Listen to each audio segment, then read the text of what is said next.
प्रिय भक्तों, मैं भगवान विष्णु आज आपके सामने एक महत्वपूर्ण संदेश लेकर आया हूं।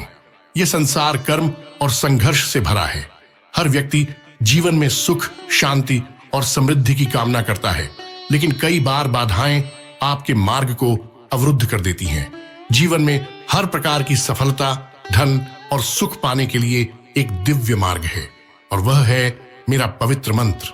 यह मंत्र अत्यंत शक्तिशाली है। जो भी भक्त इस मंत्र का 108 बार श्रद्धा और विश्वास के साथ जाप करता है, उसे मेरे आशीर्वाद से हर प्रकार की बाधाओं से मुक्ति मिलेगी और वह हर उस चीज को प्राप्त करेगा जिसकी वह कामना करता है, चाहे वह धन हो, सफलता हो या मानसिक शांति।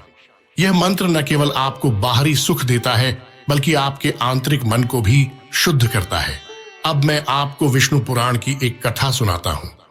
एक समय की बात है जब धरती पर राक्षसों का अत्याचार बढ़ गया था और मनुष्य, देवता सभी परेशान हो गए थे। तब देवताओं ने मेरी शरण ली और मेरा आह्वान किया। मैंने उनकी प्रार्थना सुनी और नारायण रूप में प्रकट हुआ। मैंने उनके साथ मंत्रों का जाप किया और फिर अपनी दिव्य शक्ति से राक्षसों का नाश किया। यह शक्ति उन्हें मेरे मंत्र से मिली थी, जिसने हर बाधा को समाप्त कर दिया। प्रिय भक्तों, यह मंत्र कोई साधारण मंत्र नहीं है। यह ब्रह्मांड की दिव्य शक्तियों से जुड़ा हुआ है। जब आप इस मंत्र का 108 बार जाप करते हैं, तो मैं स्वयं आपके जीवन में प्रवेश करता हूं और आपकी हर कठिनाई को दूर करता हूं। चाहे वह धन की कमी हो, चाहे वह शारीरिक समस्या हो या मानसिक अशांति, मेरे इस पवित्र मंत्र का जाप करने से हर समस्या का समाधान होता है। और याद रखो, जहां मेरा नाम लिया जाता है, वहां मेरी अर्धांगिनी देवी लक्ष्मी भी प्रसन्न होती हैं। मां लक्ष्मी, जो धन और समृद्धि की देवी हैं, वे भी मेरे भक्तों पर अपनी कृपा बरसाती हैं। जब आप श्रद्धा से मेरा मंत्र जपते हैं, तो मां लक्ष्मी स्वयं आपके जीवन में धन और वैभव की वर्षा करती हैं। तो हे मेरे प्रिय भक्तों, अगर आप जीवन में सच्ची समृद्धि, शांति और सफलता पाना चाहते हैं, तो इस मंत्र का 108 बार जाप या श्रवण करें। यह मंत्र आपके जीवन की हर बाधा को समाप्त करेगा और आपके सभी सपनों को साकार करेगा।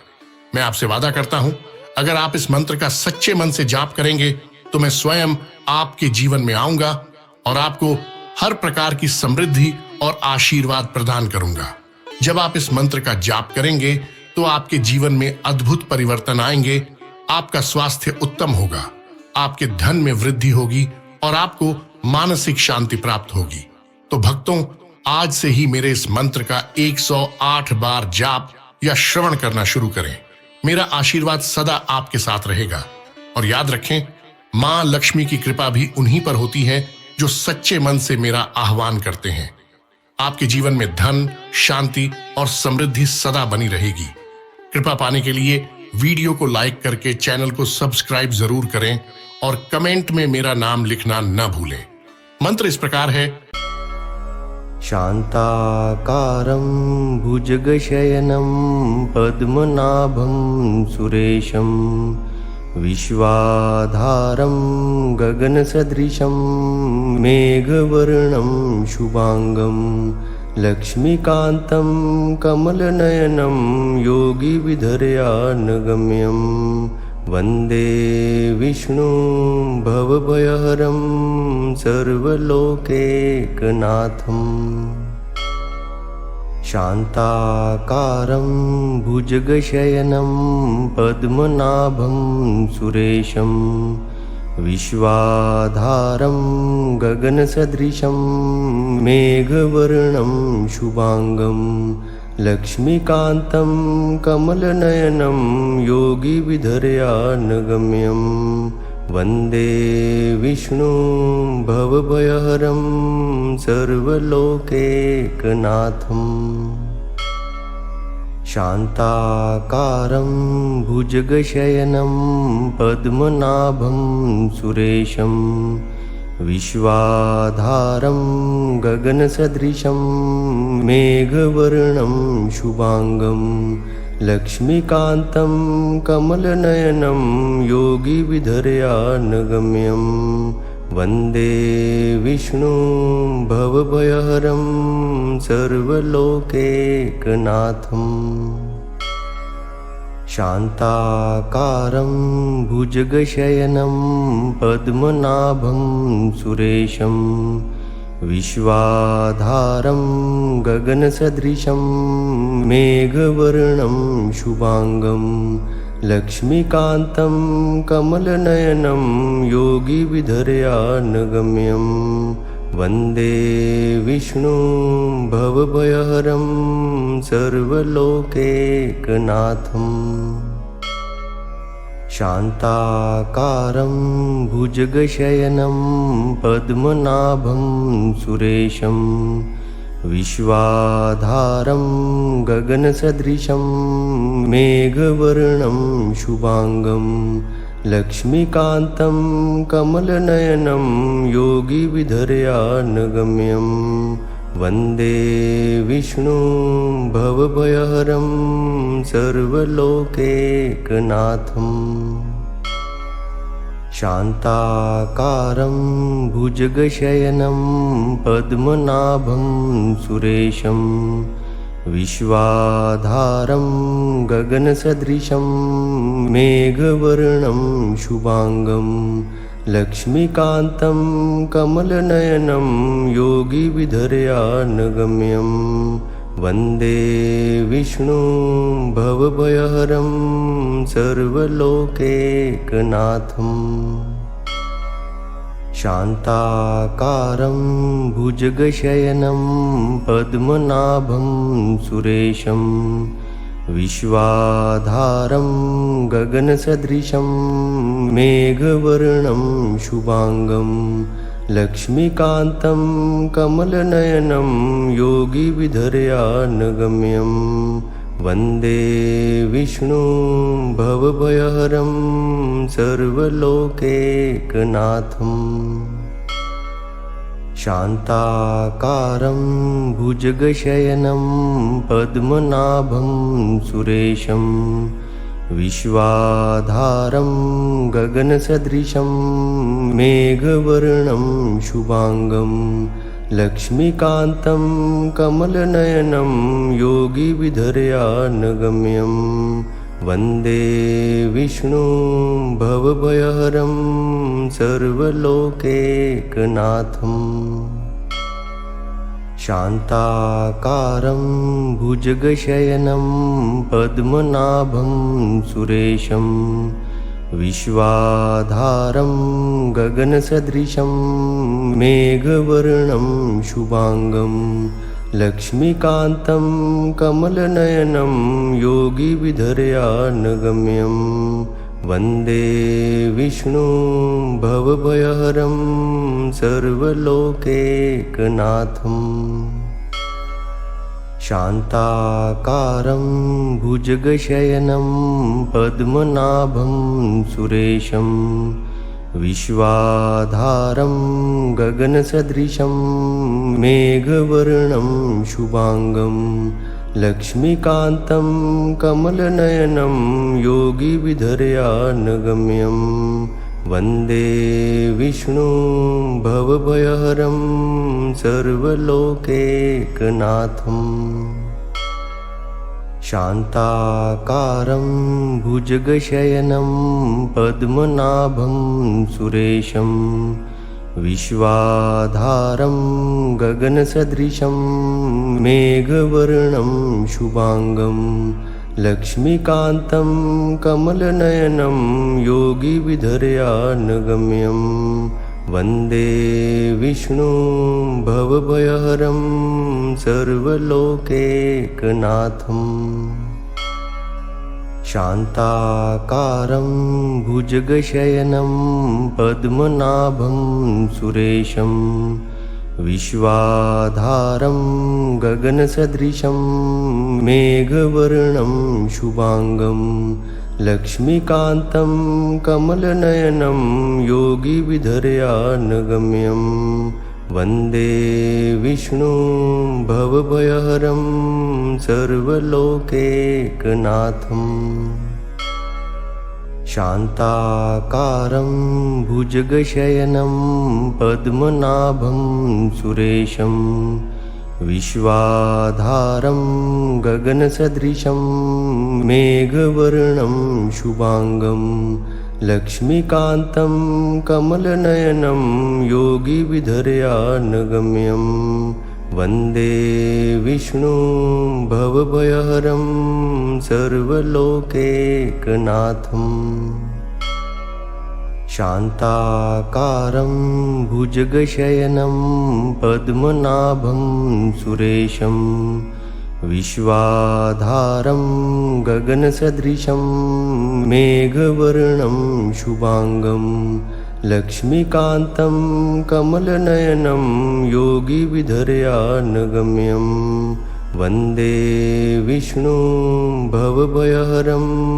सर्वलोकैकनाथम् शान्ताकारं भुजगशयनं पद्मनाभं सुरेशं विश्वाधारं गगनसदृशं मेघवर्णं शुभांगं लक्ष्मीकान्तं कमलनयनं योगिविधर्यानगम्यं वन्दे विष्णुं भवभयहरं सर्वलोकैकनाथम् शान्ताकारं भुजगशयनं पद्मनाभं सुरेशं विश्वाधारं गगनसदृशं मेघवर्णं शुभांगं लक्ष्मीकान्तं कमलनयनं योगिविधर्यानगम्यं वन्दे विष्णुं भवभयहरं सर्वलोकैकनाथम् शान्ताकारं भुजगशयनं पद्मनाभं सुरेशं विश्वाधारं गगनसदृशं मेघवर्णं शुभांगं लक्ष्मीकान्तं कमलनयनं योगिविधर्यानगम्यं वन्दे विष्णुं भवभयहरं सर्वलोकैकनाथम् शान्ताकारं भुजगशयनं पद्मनाभं सुरेशं विश्वाधारं गगनसदृशं मेघवर्णं शुभांगं लक्ष्मीकान्तं कमलनयनं योगिविधर्यानगम्यं वन्दे विष्णुं भवभयहरं सर्वलोकैकनाथम् शान्ताकारं भुजगशयनं पद्मनाभं सुरेशं विश्वाधारं गगनसदृशं मेघवर्णं शुभांगं लक्ष्मीकान्तं कमलनयनं योगिविधर्यानगम्यं वन्दे विष्णुं भवभयहरं सर्वलोकैकनाथम् शान्ताकारं भुजगशयनं पद्मनाभं सुरेशं विश्वाधारं गगनसदृशं मेघवर्णं शुभांगं लक्ष्मीकान्तं कमलनयनं योगिविधर्यानगम्यं वन्दे विष्णुं भवभयहरं सर्वलोकैकनाथम् शान्ताकारं भुजगशयनं पद्मनाभं सुरेशं विश्वाधारं गगनसदृशं मेघवर्णं शुभांगं लक्ष्मीकान्तं कमलनयनं योगिविधर्यानगम्यं वन्दे विष्णुं भवभयहरं सर्वलोकैकनाथम् शान्ताकारं भुजगशयनं पद्मनाभं सुरेशं विश्वाधारं गगनसदृशं मेघवर्णं शुभांगं लक्ष्मीकान्तं कमलनयनं योगिविधर्यानगम्यं वन्दे विष्णुं भवभयहरं सर्वलोकैकनाथम् शान्ताकारं भुजगशयनं पद्मनाभं सुरेशं विश्वाधारं गगनसदृशं मेघवर्णं शुभांगं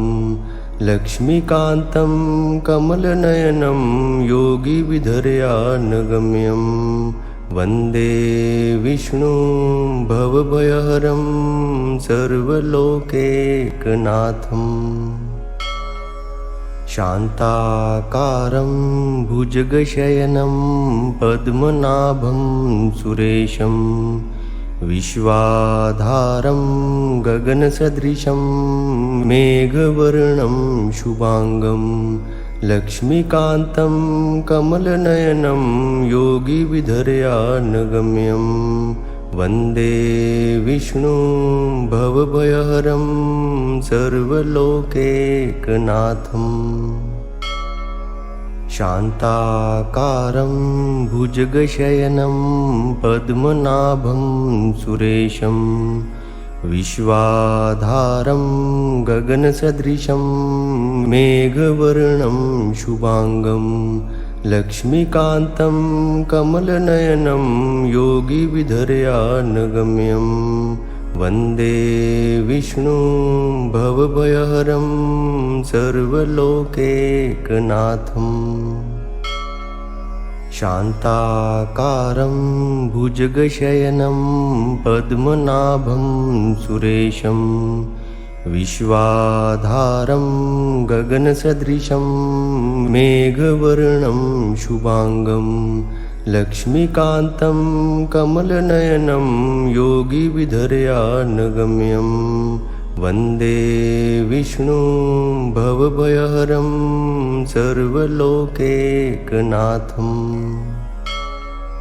शान्ताकारं भुजगशयनं पद्मनाभं सुरेशं विश्वाधारं गगनसदृशं मेघवर्णं शुभांगं लक्ष्मीकान्तं कमलनयनं योगिविधर्यानगम्यं वन्दे विष्णुं भवभयहरं सर्वलोकैकनाथम् शान्ताकारं भुजगशयनं पद्मनाभं सुरेशं विश्वाधारं गगनसदृशं मेघवर्णं शुभांगं लक्ष्मीकान्तं कमलनयनं योगिविधर्यानगम्यं वन्दे विष्णुं भवभयहरं सर्वलोकैकनाथम् शान्ताकारं भुजगशयनं पद्मनाभं सुरेशं विश्वाधारं गगनसदृशं मेघवर्णं शुभांगं लक्ष्मीकान्तं कमलनयनं योगिविधर्यानगम्यं वन्दे विष्णुं भवभयहरं सर्वलोकैकनाथम्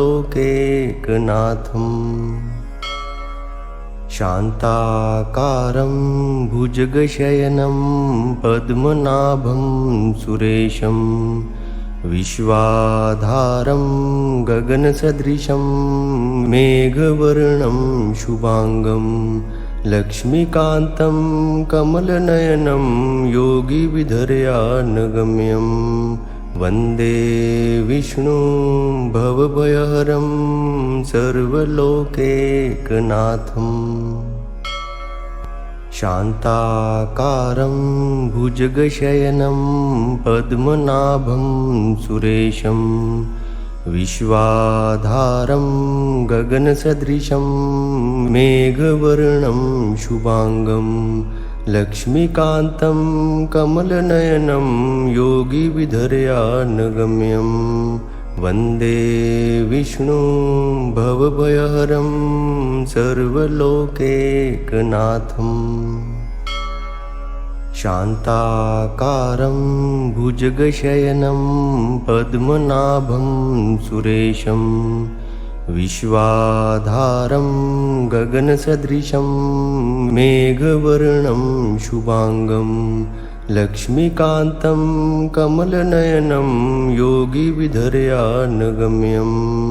वन्दे विष्णुं भवभयहरं सर्वलोकैकनाथम् शान्ताकारं भुजगशयनं पद्मनाभं सुरेशं विश्वाधारं गगनसदृशं मेघवर्णं शुभांगं लक्ष्मीकान्तं कमलनयनं योगिविधर्यानगम्यं वन्दे विष्णुं भवभयहरं सर्वलोकैकनाथम् शान्ताकारं भुजगशयनं पद्मनाभं सुरेशं विश्वाधारं गगनसदृशं मेघवर्णं शुभांगं लक्ष्मीकान्तं कमलनयनं योगिविधर्यानगम्यं वन्दे विष्णुं भवभयहरं सर्वलोकैकनाथम् शान्ताकारं भुजगशयनं पद्मनाभं सुरेशं विश्वाधारं गगनसदृशं मेघवर्णं शुभांगं लक्ष्मीकान्तं कमलनयनं योगिविधर्यानगम्यं वन्दे विष्णुं भवभयहरं सर्वलोकैकनाथम् शान्ताकारं भुजगशयनं पद्मनाभं सुरेशं विश्वाधारं गगनसदृशं मेघवर्णं शुभांगं लक्ष्मीकान्तं कमलनयनं योगिविधर्यानगम्यं वन्दे विष्णुं भवभयहरं सर्वलोकैकनाथम् शान्ताकारं भुजगशयनं पद्मनाभं सुरेशं विश्वाधारं गगनसदृशं मेघवर्णं शुभांगं लक्ष्मीकान्तं कमलनयनं योगिविधर्यानगम्यं वन्दे विष्णुं भवभयहरं सर्वलोकैकनाथम् शान्ताकारं भुजगशयनं पद्मनाभं सुरेशं विश्वाधारं गगनसदृशं मेघवर्णं शुभांगं लक्ष्मीकान्तं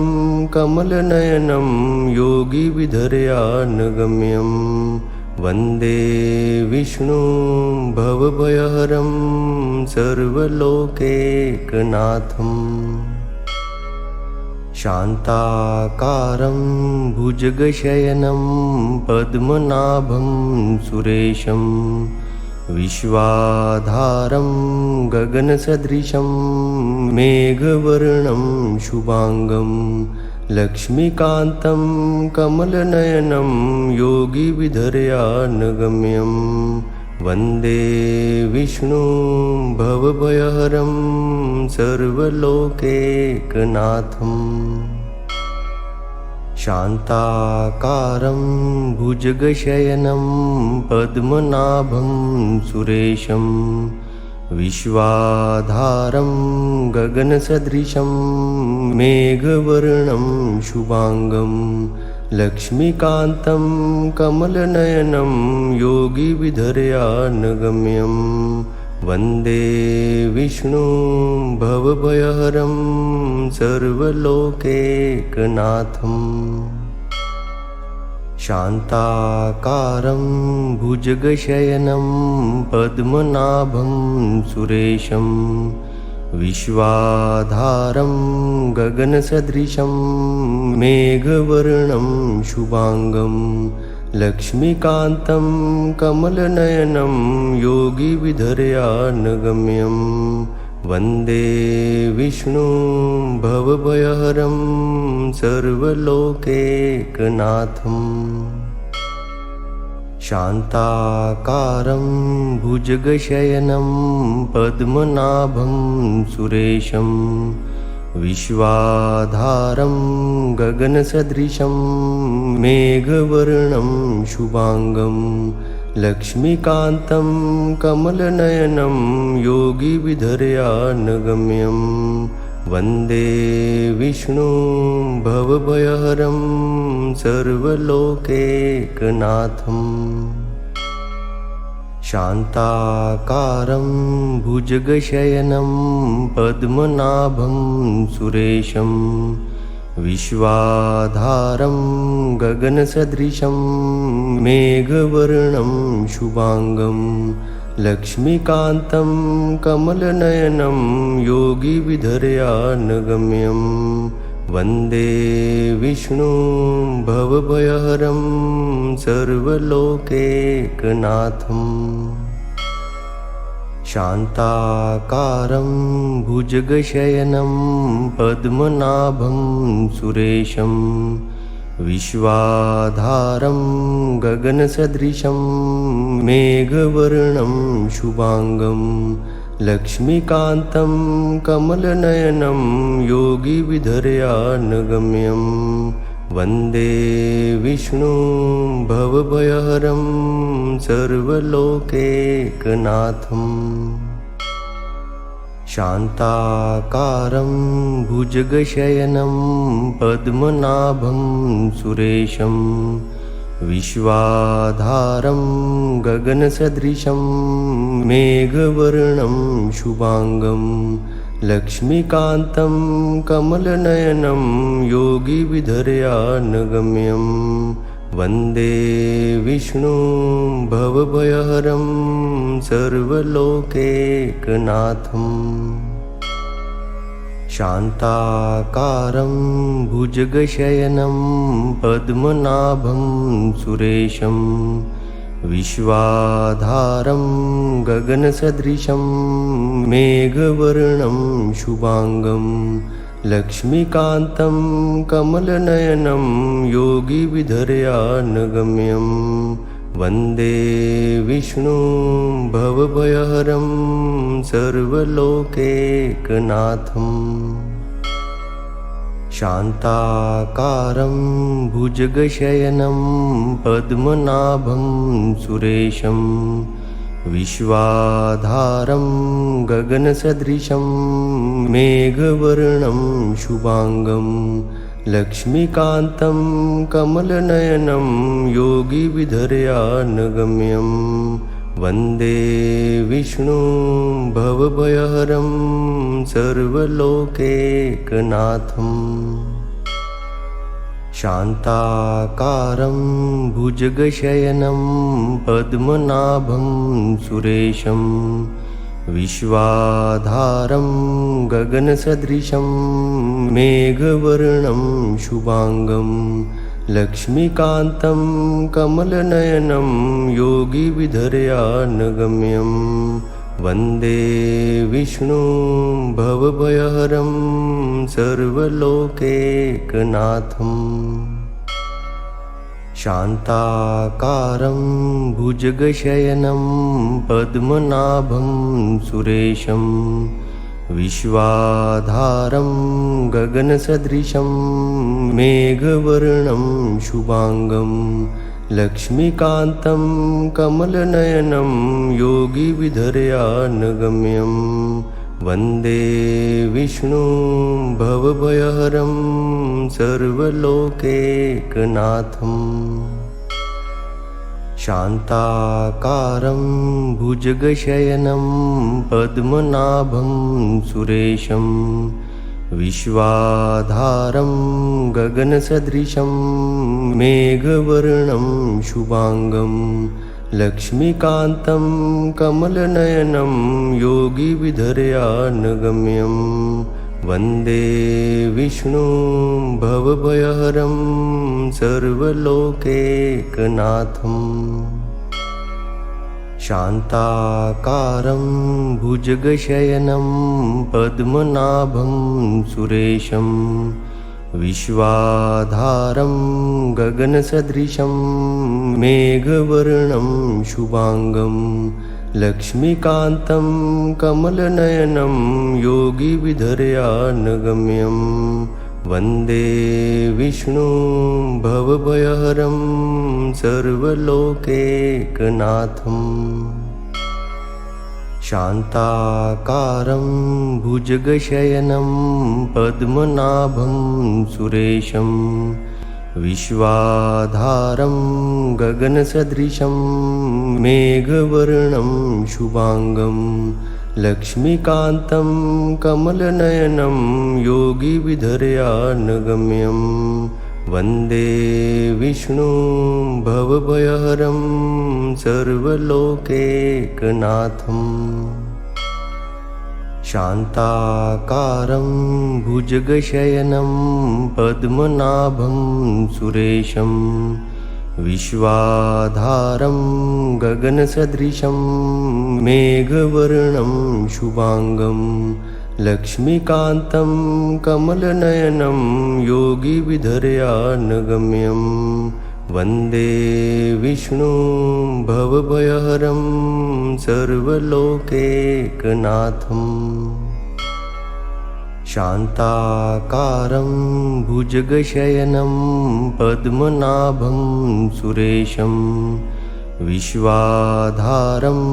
गगनसदृशं मेघवर्णं शुभांगं लक्ष्मीकान्तं कमलनयनं योगिविधर्यानगम्यं वन्दे विष्णुं भवभयहरं सर्वलोकैकनाथम् शान्ताकारं भुजगशयनं पद्मनाभं सुरेशं विश्वाधारं गगनसदृशं मेघवर्णं शुभांगं लक्ष्मीकान्तं कमलनयनं योगिविधर्यानगम्यं वन्दे विष्णुं भवभयहरं सर्वलोकैकनाथम् शान्ताकारं भुजगशयनं पद्मनाभं सुरेशं विश्वाधारं गगनसदृशं मेघवर्णं शुभांगं लक्ष्मीकान्तं कमलनयनं योगिविधर्यानगम्यं वन्दे विष्णुं भवभयहरं सर्वलोकैकनाथम् शान्ताकारं भुजगशयनं पद्मनाभं सुरेशं विश्वाधारं गगनसदृशं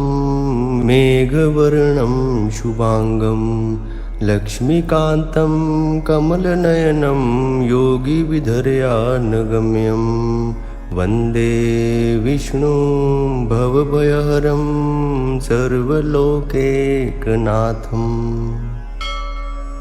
शान्ताकारं भुजगशयनं पद्मनाभं सुरेशं विश्वाधारं गगनसदृशं मेघवर्णं शुभांगं लक्ष्मीकान्तं कमलनयनं योगिविधर्यानगम्यं वन्दे विष्णुं भवभयहरं सर्वलोकैकनाथम् शान्ताकारं भुजगशयनं पद्मनाभं सुरेशं विश्वाधारं गगनसदृशं मेघवर्णं शुभांगं लक्ष्मीकान्तं कमलनयनं योगिविधर्यानगम्यं वन्दे विष्णुं भवभयहरं सर्वलोकैकनाथम् शान्ताकारं भुजगशयनं पद्मनाभं सुरेशं विश्वाधारं गगनसदृशं मेघवर्णं शुभांगं लक्ष्मीकान्तं कमलनयनं योगिविधर्यानगम्यं वन्दे विष्णुं भवभयहरं सर्वलोकैकनाथम् शान्ताकारं भुजगशयनं पद्मनाभं सुरेशं विश्वाधारं गगनसदृशं मेघवर्णं शुभांगं लक्ष्मीकान्तं कमलनयनं योगिविधर्यानगम्यं वन्दे विष्णुं भवभयहरं सर्वलोकैकनाथम् शान्ताकारं भुजगशयनं पद्मनाभं सुरेशं विश्वाधारं गगनसदृशं मेघवर्णं शुभांगं लक्ष्मीकान्तं कमलनयनं योगिविधर्यानगम्यं वन्दे विष्णुं भवभयहरं सर्वलोकैकनाथम् शान्ताकारं भुजगशयनं पद्मनाभं सुरेशं विश्वाधारं गगनसदृशं मेघवर्णं शुभांगं लक्ष्मीकान्तं कमलनयनं योगिविधर्यानगम्यं वन्दे विष्णुं भवभयहरं सर्वलोकैकनाथम् शान्ताकारं भुजगशयनं पद्मनाभं सुरेशं विश्वाधारं गगनसदृशं मेघवर्णं शुभांगं लक्ष्मीकान्तं कमलनयनं योगिविधर्यानगम्यं वन्दे विष्णुं भवभयहरं सर्वलोकैकनाथम् शान्ताकारं भुजगशयनं पद्मनाभं सुरेशं विश्वाधारं गगनसदृशं मेघवर्णं शुभांगं लक्ष्मीकान्तं कमलनयनं योगिविधर्यानगम्यं वन्दे विष्णुं भवभयहरं सर्वलोकैकनाथम् शान्ताकारं भुजगशयनं पद्मनाभं सुरेशं विश्वाधारं गगनसदृशं मेघवर्णं शुभांगं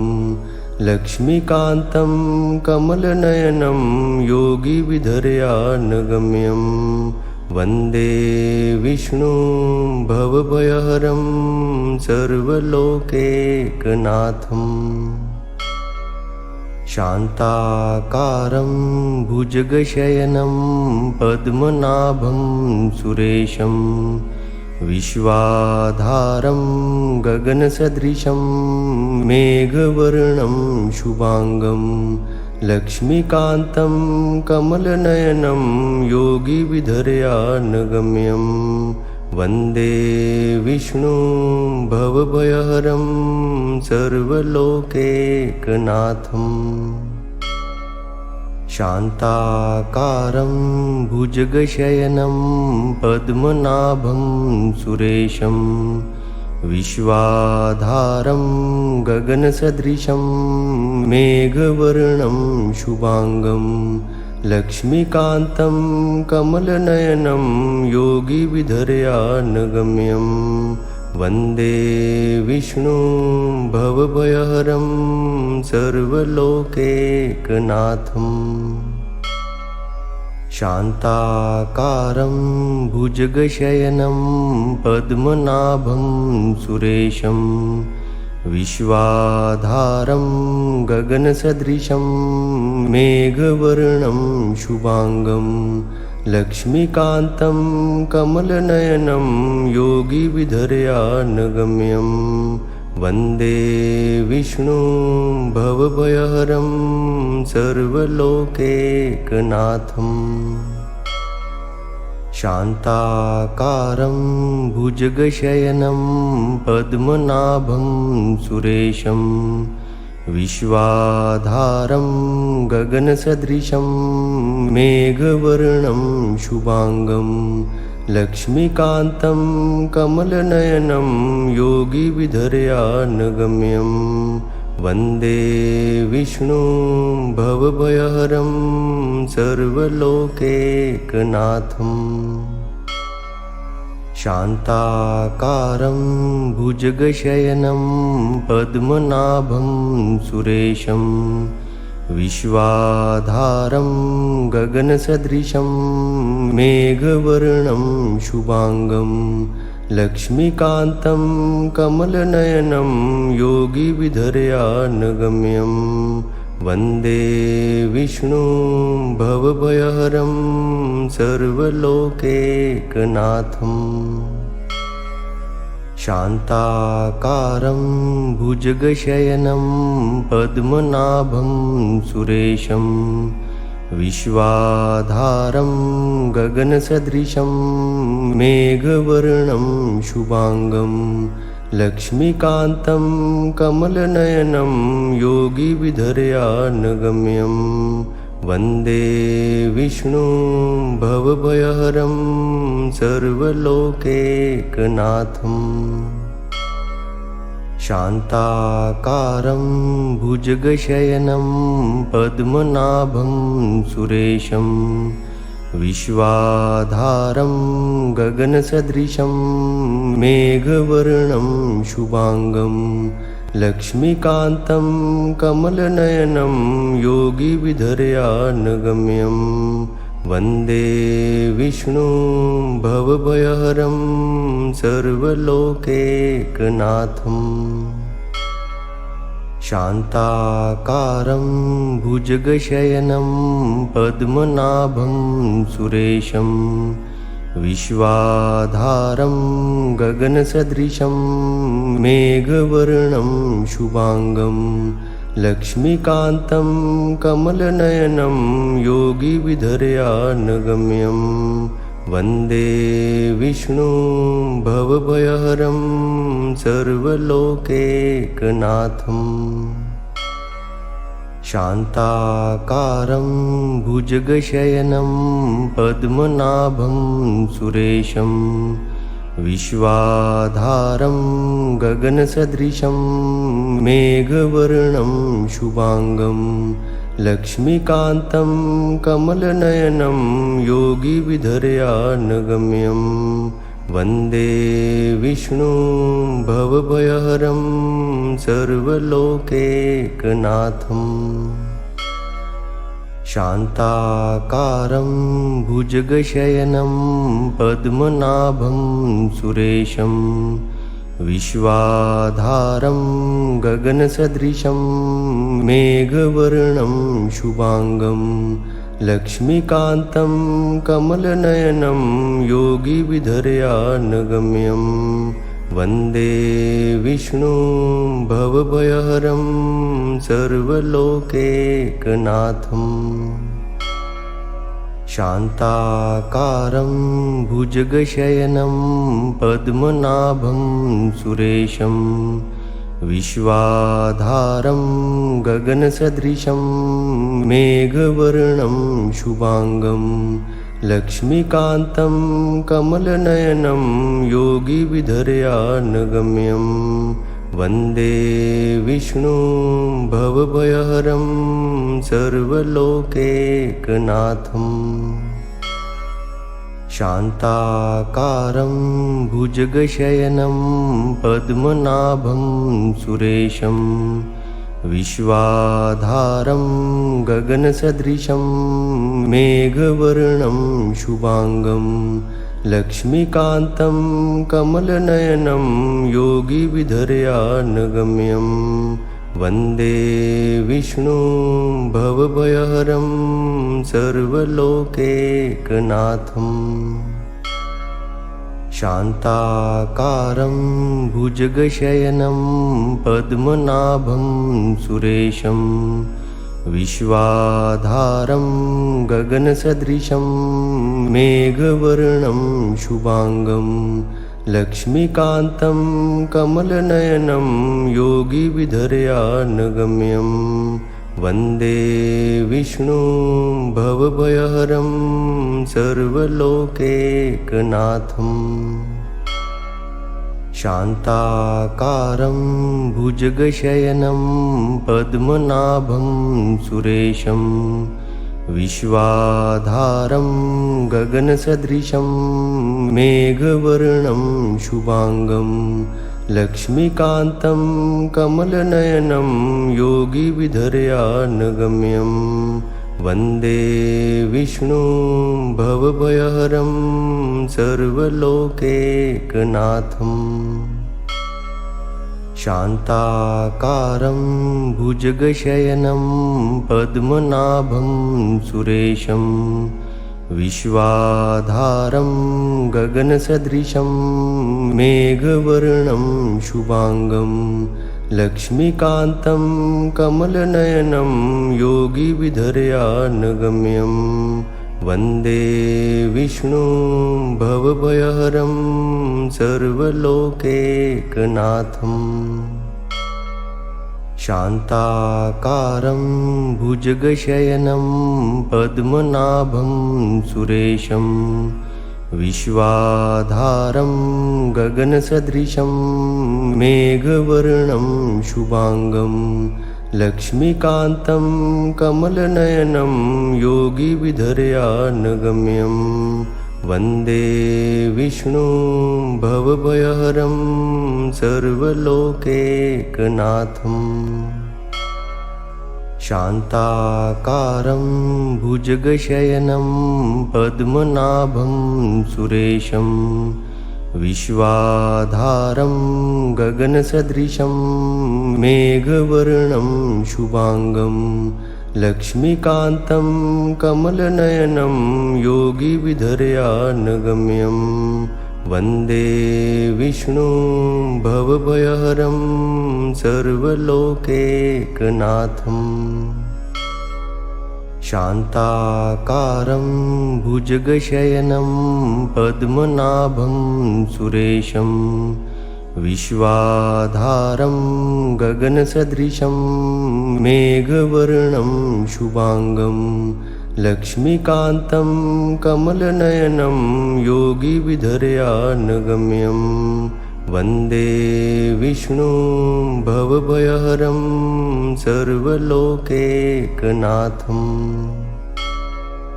शान्ताकारं भुजगशयनं पद्मनाभं सुरेशं विश्वाधारं गगनसदृशं मेघवर्णं शुभांगं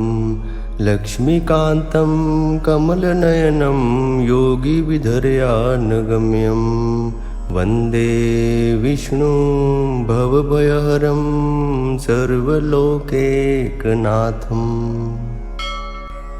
शान्ताकारं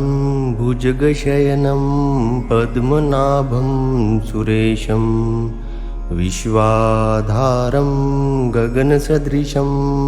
मेघवर्णं शुभांगं लक्ष्मीकान्तं कमलनयनं योगिविधर्यानगम्यं वन्दे विष्णुं भवभयहरं सर्वलोकैकनाथम् शान्ताकारं भुजगशयनं पद्मनाभं सुरेशं विश्वाधारं गगनसदृशं मेघवर्णं शुभांगं लक्ष्मीकान्तं कमलनयनं योगिविधर्यानगम्यं वन्दे विष्णुं भवभयहरं सर्वलोकैकनाथम् शान्ताकारं भुजगशयनं पद्मनाभं सुरेशं विश्वाधारं गगनसदृशं मेघवर्णं शुभांगं लक्ष्मीकान्तं कमलनयनं योगिविधर्यानगम्यं वन्दे विष्णुं भवभयहरं सर्वलोकैकनाथम् शान्ताकारं भुजगशयनं पद्मनाभं सुरेशं विश्वाधारं गगनसदृशं मेघवर्णं शुभांगं लक्ष्मीकान्तं कमलनयनं योगिविधर्यानगम्यं वन्दे विष्णुं भवभयहरं सर्वलोकैकनाथम् शान्ताकारं भुजगशयनं पद्मनाभं सुरेशं विश्वाधारं गगनसदृशं मेघवर्णं शुभांगं लक्ष्मीकान्तं कमलनयनं योगिविधर्यानगम्यं वन्दे विष्णुं भवभयहरं सर्वलोकैकनाथम् शान्ताकारं भुजगशयनं पद्मनाभं सुरेशं विश्वाधारं गगनसदृशं मेघवर्णं शुभांगं लक्ष्मीकान्तं कमलनयनं योगिविधर्यानगम्यं वन्दे विष्णुं भवभयहरं सर्वलोकैकनाथम् शान्ताकारं भुजगशयनं पद्मनाभं सुरेशं विश्वाधारं गगनसदृशं मेघवर्णं शुभांगं लक्ष्मीकान्तं कमलनयनं योगिविधर्यानगम्यं वन्दे विष्णुं भवभयहरं सर्वलोकैकनाथम् शान्ताकारं भुजगशयनं पद्मनाभं सुरेशं विश्वाधारं गगनसदृशं मेघवर्णं शुभांगं लक्ष्मीकान्तं कमलनयनं योगिविधर्यानगम्यं वन्दे विष्णुं भवभयहरं सर्वलोकैकनाथम् शान्ताकारं भुजगशयनं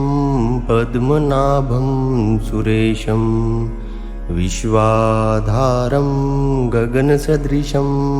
मेघवर्णं शुभांगं लक्ष्मीकान्तं कमलनयनं योगिविधर्यानगम्यं वन्दे विष्णुं भवभयहरं सर्वलोकैकनाथम् शान्ताकारं भुजगशयनं पद्मनाभं सुरेशं विश्वाधारं गगनसदृशं मेघवर्णं शुभांगं लक्ष्मीकान्तं कमलनयनं योगिविधर्यानगम्यं वन्दे विष्णुं भवभयहरं सर्वलोकैकनाथम् शान्ताकारं भुजगशयनं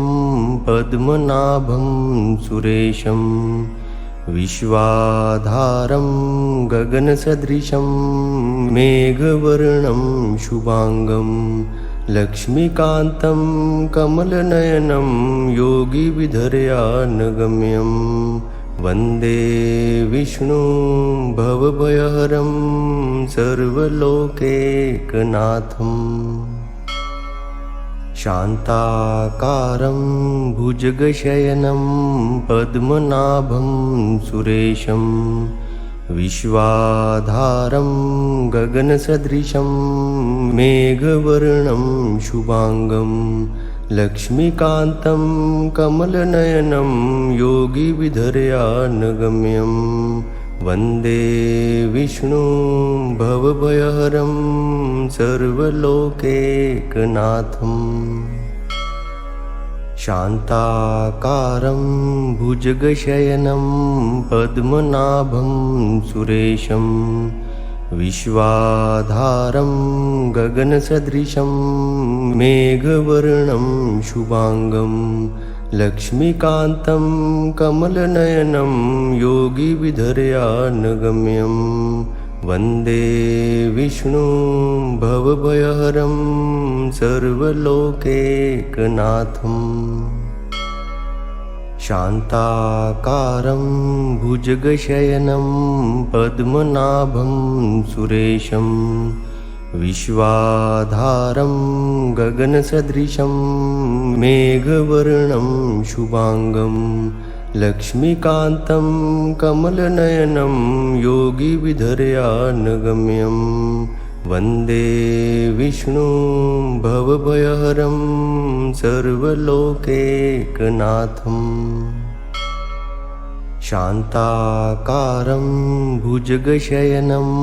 पद्मनाभं सुरेशं विश्वाधारं गगनसदृशं मेघवर्णं शुभांगं लक्ष्मीकान्तं कमलनयनं योगिविधर्यानगम्यं वन्दे विष्णुं भवभयहरं सर्वलोकैकनाथम् शान्ताकारं भुजगशयनं पद्मनाभं सुरेशं विश्वाधारं गगनसदृशं मेघवर्णं शुभांगं लक्ष्मीकान्तं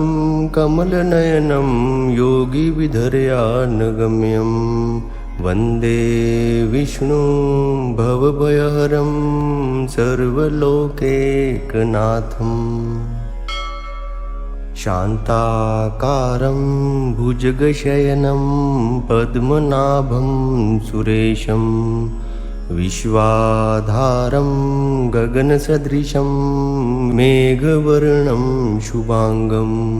लक्ष्मीकान्तं कमलनयनं योगिविधर्यानगम्यं वन्दे विष्णुं भवभयहरं सर्वलोकैकनाथम् शान्ताकारं भुजगशयनं पद्मनाभं सुरेशं विश्वाधारं गगनसदृशं मेघवर्णं शुभांगं लक्ष्मीकान्तं कमलनयनं योगिविधर्यानगम्यं वन्दे विष्णुं भवभयहरं सर्वलोकैकनाथम् शान्ताकारं भुजगशयनं पद्मनाभं सुरेशं विश्वाधारं गगनसदृशं मेघवर्णं शुभांगं लक्ष्मीकान्तं कमलनयनं योगिविधर्यानगम्यं वन्दे विष्णुं भवभयहरं सर्वलोकैकनाथम् शान्ताकारं भुजगशयनं पद्मनाभं सुरेशं विश्वाधारं गगनसदृशं मेघवर्णं शुभांगं लक्ष्मीकान्तं कमलनयनं योगिविधर्यानगम्यं वन्दे विष्णुं भवभयहरं सर्वलोकैकनाथम् शान्ताकारं भुजगशयनं पद्मनाभं सुरेशं विश्वाधारं गगनसदृशं मेघवर्णं शुभांगं लक्ष्मीकान्तं कमलनयनं योगिविधर्यानगम्यं वन्दे विष्णुं भवभयहरं सर्वलोकैकनाथम् शान्ताकारं भुजगशयनं पद्मनाभं सुरेशं विश्वाधारं गगनसदृशं मेघवर्णं शुभांगं लक्ष्मीकान्तं कमलनयनं योगिविधर्यानगम्यं वन्दे विष्णुं भवभयहरं सर्वलोकैकनाथम् शान्ताकारं भुजगशयनं पद्मनाभं सुरेशं विश्वाधारं गगनसदृशं मेघवर्णं शुभांगं लक्ष्मीकान्तं कमलनयनं योगिविधर्यानगम्यं वन्दे विष्णुं भवभयहरं सर्वलोकैकनाथम् शान्ताकारं भुजगशयनं पद्मनाभं सुरेशं विश्वाधारं गगनसदृशं मेघवर्णं शुभांगं लक्ष्मीकान्तं कमलनयनं योगिविधर्यानगम्यं वन्दे विष्णुं भवभयहरं सर्वलोकैकनाथम् शान्ताकारं भुजगशयनं पद्मनाभं सुरेशं विश्वाधारं गगनसदृशं मेघवर्णं शुभांगं लक्ष्मीकान्तं कमलनयनं योगिविधर्यानगम्यं वन्दे विष्णुं भवभयहरं सर्वलोकैकनाथम् शान्ताकारं भुजगशयनं पद्मनाभं सुरेशं विश्वाधारं गगनसदृशं मेघवर्णं शुभांगं लक्ष्मीकान्तं कमलनयनं योगिविधर्यानगम्यं वन्दे विष्णुं भवभयहरं सर्वलोकैकनाथम् शान्ताकारं भुजगशयनं पद्मनाभं सुरेशं विश्वाधारं गगनसदृशं मेघवर्णं शुभांगं लक्ष्मीकान्तं कमलनयनं योगिविधर्यानगम्यं वन्दे विष्णुं भवभयहरं सर्वलोकैकनाथम् शान्ताकारं भुजगशयनं पद्मनाभं सुरेशं विश्वाधारं गगनसदृशं मेघवर्णं शुभांगं लक्ष्मीकान्तं कमलनयनं योगिविधर्यानगम्यं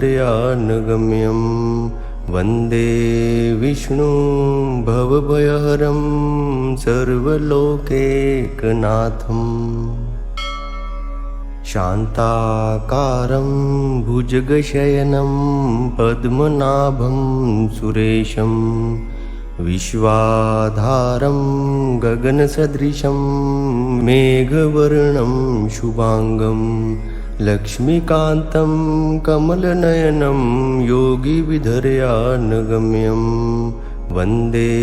विष्णुं भवभयहरं सर्वलोकैकनाथम् शान्ताकारं भुजगशयनं पद्मनाभं सुरेशं विश्वाधारं गगनसदृशं मेघवर्णं शुभांगं लक्ष्मीकान्तं कमलनयनं योगिविधर्यानगम्यं वन्दे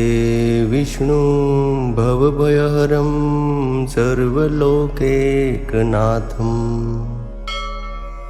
शान्ताकारं भुजगशयनं पद्मनाभं सुरेशं विश्वाधारं गगनसदृशं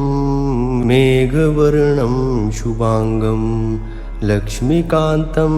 कमलनयनं योगिविधर्यानगम्यं वन्दे विष्णुं भवभयहरं सर्वलोकैकनाथम् शान्ताकारं भुजगशयनं पद्मनाभं सुरेशं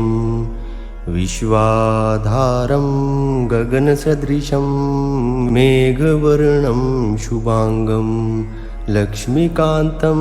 कमलनयनं योगिविधर्यानगम्यं वन्दे विष्णुं भवभयहरं सर्वलोकैकनाथम् शान्ताकारं भुजगशयनं पद्मनाभं सुरेशं विश्वाधारं गगनसदृशं मेघवर्णं शुभांगं लक्ष्मीकान्तं कमलनयनं योगिविधर्यानगम्यं वन्दे विष्णुं भवभयहरं सर्वलोकैकनाथम् शान्ताकारं भुजगशयनं पद्मनाभं सुरेशं विश्वाधारं गगनसदृशं मेघवर्णं शुभांगं लक्ष्मीकान्तं कमलनयनं योगिविधर्यानगम्यं वन्दे विष्णुं भवभयहरं सर्वलोकैकनाथम् शान्ताकारं भुजगशयनं पद्मनाभं सुरेशं विश्वाधारं गगनसदृशं मेघवर्णं शुभांगं लक्ष्मीकान्तं कमलनयनं योगिविधर्यानगम्यं वन्दे विष्णुं भवभयहरं सर्वलोकैकनाथम्